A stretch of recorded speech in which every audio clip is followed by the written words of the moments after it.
Robo. Toyoma. O de kwogide. Robo no de kwogide oboko jaje walawo. Oswero tuje ya marieva. Altine na wamre na onana ke school rese private school. Rede yonemo oye ogwe na ore yore tionana. Okari ame oyo wakpa romre na Oswero tuje. Na okere na wamre na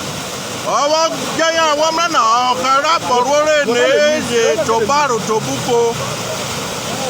amade frenetine ebere fare na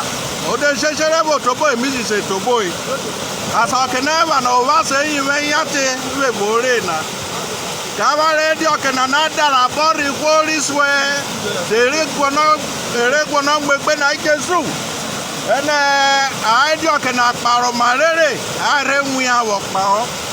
rela wa mretana iko ramena na jaya gabo re jari wigo re bemna sa shere re bemne buria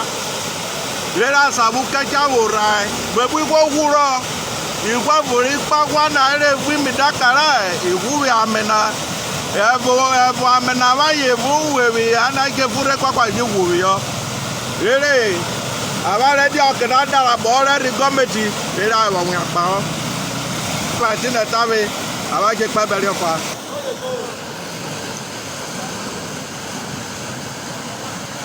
akero bora ba ta se bure na wode no gbugbura me na robo ne bureti na chana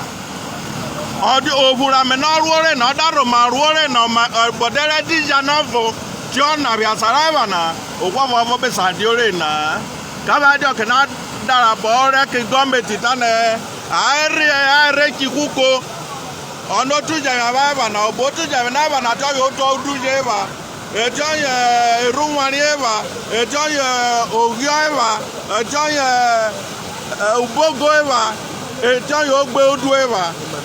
madaja irere rudu bujebe neje jona yeba na aware asa meje ro kaya na da sere we biko waki kuko ikwo ri o ja ti na adora wa wo kwekwe o ja ero we biko